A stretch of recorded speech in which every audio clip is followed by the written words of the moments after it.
Estamos aquí presentes con el delegado de la República Islámica de Afganistán para hacerle una serie de preguntas e inquietudes que tenemos sobre su gobierno. Primero que nada, ¿está usted de acuerdo con esta entrevista? La República Islámica de Afganistán se encuentra de acuerdo con la entrevista. Ok, lo primero es que Afganistán se clasifica como el peor lugar del mundo para nacer.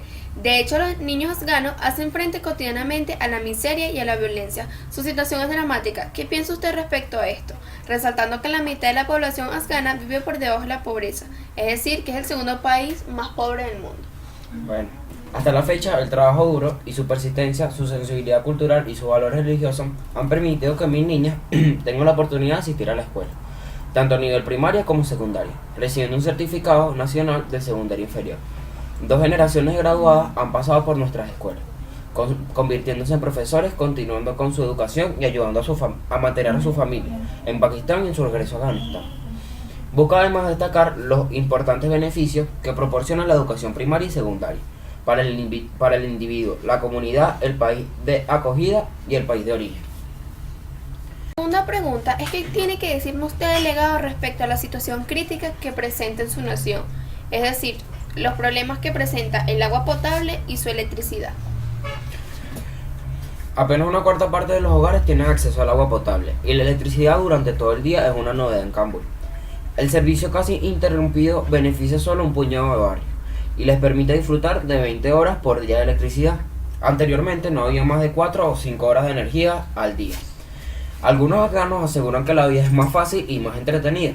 El gobierno hasta el momento ha puesto en práctica soluciones efectivas e inmediatas. Una gran parte de los afganos han quedado satisfechos con nuestro compromiso. La guerra, la pobreza y la malnutrición aseguran un año difícil para sus habitantes. Usted, delegado, ¿no ha pensado en una solución inmediata respecto a esta situación que pone en riesgo a su población?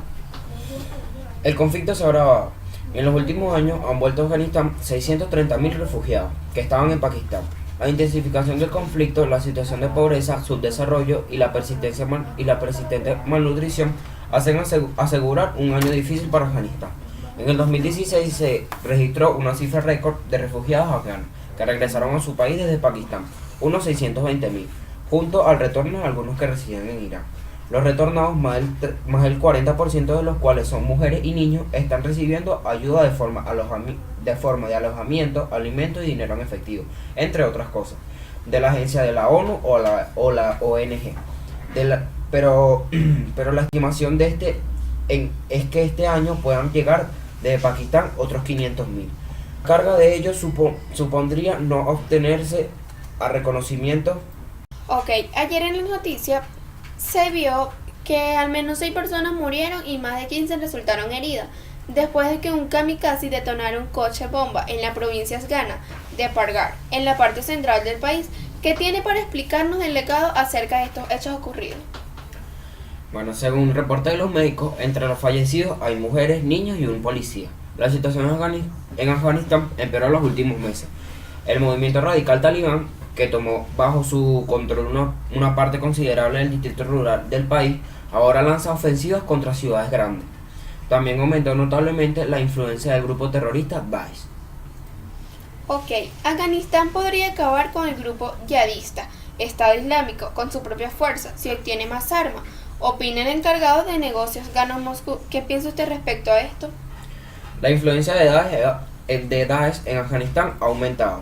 Por otra parte, el movimiento radical talibán, que anteriormente ocupó grandes territorios de las zonas rurales en Afganistán, lanza sus ofensivas contra las ciudades importantes. El talibán y el Daesh se consideran grupos rivales y ya se había enfrentado en territorio de Afganistán. Sabemos cómo luchar contra ellos. Ahora lo más importante es que necesitamos armas. Helmand, la provincia más grande de Afganistán, podría caer en manos de los talibanes de forma inmediata. Además, en la capital de la región se está viviendo una catástrofe humanitaria. Naisama Nayasi, parlamentario afgano de Helmand, habló con Sputnik sobre la situación de Helmand y las medidas de autoridades afganas están adoptando para defenderla de los ataques de los talibanes. Por el momento se producen intensos combates en Helmand, en las zonas orientales de la provincia. Logramos repeler los ataques de los talibanes y la situación mejora, pero no por mucho tiempo, detalló la diputada. La región cambia de manos constantemente entre las fuerzas gubernamentales y los rebeldes. La participación de Rusia en el arreglo en Afganistán no debe ser militar, declaró la cadena Rossilla 24, el expresidente de Afganistán. ¿Está usted de acuerdo con esto, delegado? El expresidente señaló que Afganistán quiere colaborar con Rusia en el ámbito suministro de equipaciones militares y en administración de nuestros soldados, y esperamos recibir tanto apoyo político como Rusia pueda ofrecer. Según Karzai, la colaboración militar es inevitable en el contexto de la situación en la región. Esto debe estimular un trabajo diligente y coordinado, afirmó. Afganistán vive una situación estable política, social y en materia de seguridad a raíz del ataque perpetrado por el movimiento islámico talibán y otros grupos radicales. Oscu, un ciudadano de Estados Unidos y otro australiano fueron secuestrados en Afganistán a punta de pistola, informó la cadena ABC. ¿Esto es cierto, delegado? Sí, el secuestro fue confirmado por el jefe de policía de Kabul, Abel Rahimi. Indicó el médico, los dos ciudadanos extranjeros son profesores de la Universidad Americana de Afganistán en la capital afgana. El número de las víctimas entre los niños de Afganistán a raíz de hostilidades superó a 600 en el primer trimestre de 2016, dice el informe que revisamos de la misión de la ONU en este país. En total, la ONU informa que 600 muertos en este periodo incluye 161 niños, 1.346 heridos, entre ellos 449 niños, lo que demuestra que el número de víctimas sigue alto en Afganistán. En cuanto a la situación que viven los niños respecto a una noticia que apareció, el artículo decía, ella tenía 8 años de edad y el hombre al que sus padres la vendieron era de 60. Aunque suene horrible, esto sigue siendo un problema en curso desde Afganistán. Delegado, ¿usted no ha puesto en marcha una ley que esté en contra de este problema? La ley ya está. Mientras que la edad legal para contraer matrimonio en las mujeres es de 16 años de edad.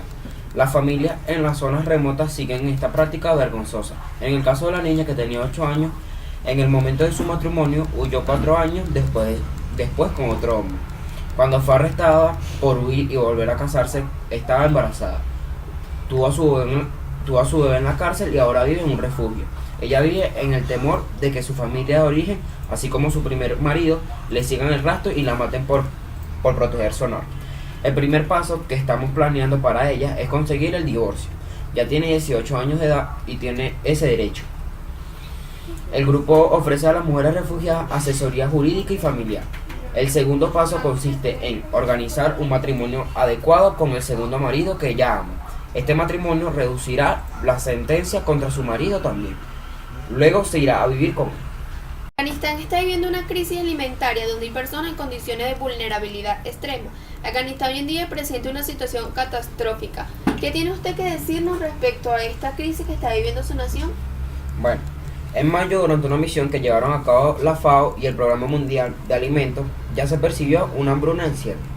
Se calculó que haría falta importar 2,2 millones de toneladas de cereales en Afganistán en el año en curso para satisfacer las necesidades básicas. Supusimos que un tercio de ese volumen contaría de importaciones comerciales, pero en las condiciones actuales las importaciones comerciales de alimentos e insumos agrícolas no son probables. Ahora mismo supervisamos atentamente y constantemente la situación, que es muy dinámica y exige un enfoque muy flexible. A corto plazo hay que concentrarse en salvar vidas y los cultivos de trigo del año que viene, que deben sembrarse ahora. Después de estas cuestiones inmediatas, las comunidades internacionales tienen que ocuparse de la reparación de los refugios y el regreso de las personas internamente desplazadas. La pesadilla de las niñas afganas es jugarse la vida por la educación. Más del 60% no tiene acceso a las escuelas y las que no sufren de acoso, violencia y discriminación. ¿Qué tiene usted que decirnos respecto a esta violencia que sufren unas niñas? Bueno, la esperanza, las escuelas comunitarias. Este concepto, respaldado por la HRW, se basa en creaciones de escuelas por las propias comunidades, que además de administrar y garantizar un mayor acceso a la educación de las desesperadas para vencer a los obstáculos a los que se enfrentan, indican desde la HRW, necesitan y merecen nuestro apoyo. Añaden, las escuelas comunitarias han creado una red educativa que está manteniendo vida a la educación para las niñas. y en algunos casos, normalmente por la falta de estudiantes o por las condiciones meteorológicas, integran a niños y a niñas. Delegado, esta es una pregunta que nos tiene inquietante a toda la nación y a los espectadores.